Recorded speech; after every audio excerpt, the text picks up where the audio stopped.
We are joined today by Marvin Samel, the director of the newly released film, iMordecai. It is an entertaining comedy that is a tribute to Samuel's own family experience after his mother was diagnosed with Alzheimer's. It stars Judd Hirsch, Carol Kane, and Sean Astin, and it is an unexpected delight. Well, welcome, Marvin. Well, thank you, Patty. Pleasure.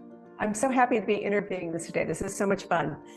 So tell us a little bit about the film Mordecai and what was the inspiration behind it?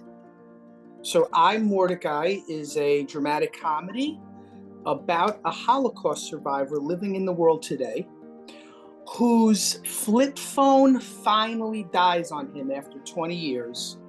His son Marvin takes him to get an iPhone. Kicking and screaming, and he gets handed the phone. He's like, "What is this? Where are the buttons?" So he starts taking lessons from this young girl, and he calls these kids that are teaching him how to use the iPhone the Einsteins. And this one Einstein teaches Mordecai, Siri and Beats headphones and Apple Music, which brings him back to his young childhood as he's escaping the Nazis in Poland. He starts to remember things through the music. And together we all learn that you're never too old to find inspiration. That's beautiful. That's beautiful. The story is really like sort of a love letter, a chronicle to your family and your family's experience with your mother being diagnosed with Alzheimer's. Can you share a little bit about that? I was a cigar maker, and I sold my company. My wife gave birth to our twin daughters. It should have been the happiest time of our lives. And then when my children were infants, my mother, Marvin Samel, was diagnosed with Alzheimer's. And to cope with the pain and the guilt, I started writing down the stories that I would tell hosting cigar events. And when I took a step back, I'm like, these characters are cinematic. And then one day I came off of a plane and my dad's flip phone died on him. I take him to the mall, he gets his phone, and he was taking he was taking private lessons because he wasn't really ready for group lessons yet. And they told me, 1 or 2 lessons and he'll graduate to group lessons. Patty, he was going 6 times a week for 2 months. And I snuck up on him. Yeah, so I sneak up on him at the mall to see what's going on here. And it's there that I see my father holding court with these young, as he calls them, Einsteins. And he's telling them stories, one that makes them laugh, and then another one that's making them cry. And I'm like, you know what? This is it. This is the movie. And that's what started my journey.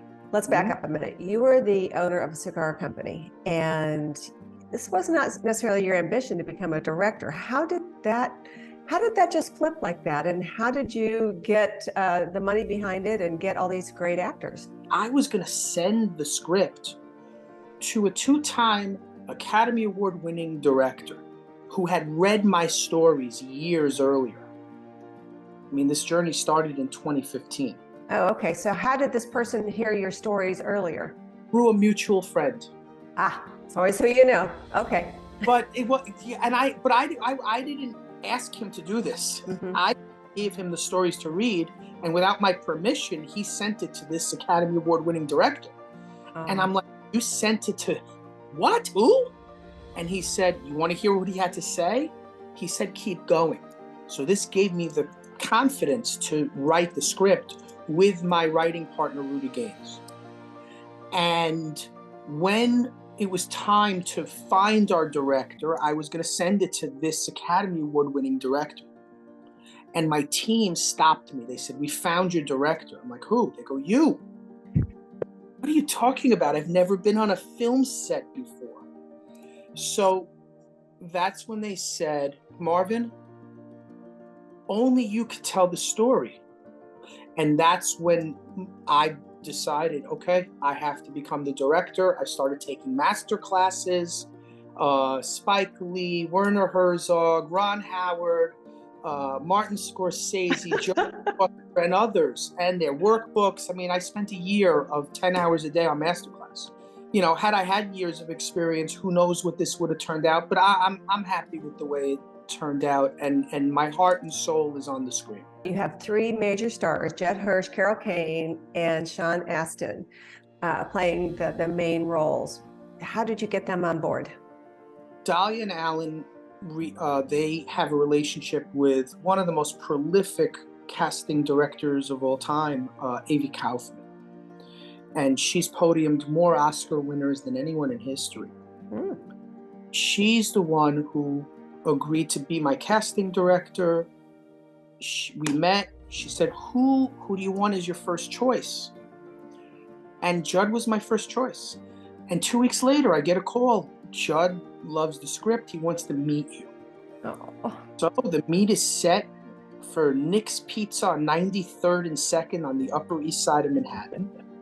And over a pepperoni pie and a couple of bottles of wine, we're talking. I'm telling him how, you know, my vision for each of the characters and my vision of telling the story. And he goes, wait a minute, who's directing this thing?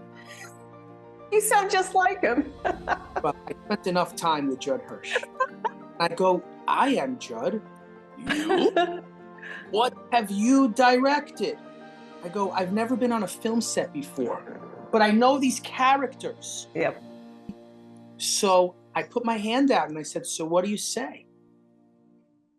And he looks at me like I'm crazy, looks at my hand, looks at me, and he's like, you know what? Let me think about it. I go, Judd, I'm sorry. This is a one-time offer. And before he could punch me in the face, I had to level with him. I go, Judd, this is not about ego.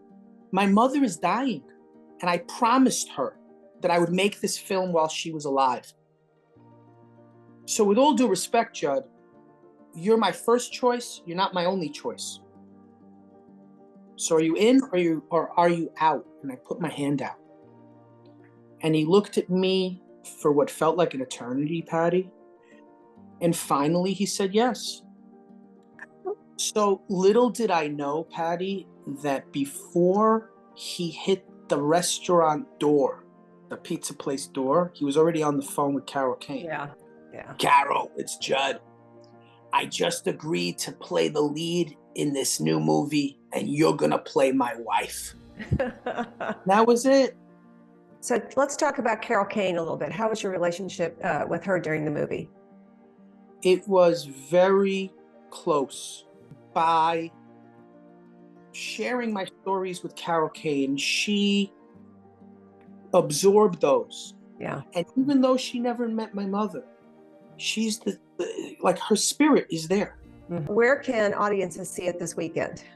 So they can. We're coming to Dallas, Patty, and I'm coming to Dallas. So this weekend, Friday, Saturday, Sunday, I will be there 6:30 at the Angelica Plano, mm-hmm. And then after each show, I will do an immersive Q&A with the audience. Well, it is a beautiful film. You've done a wonderful job. I think that so many people who are dealing with family members with Alzheimer's are going to be able to relate to this, and in a very warm way. And congratulations, and thank you for this interview. Thank you. Thank you so much. I really appreciate it.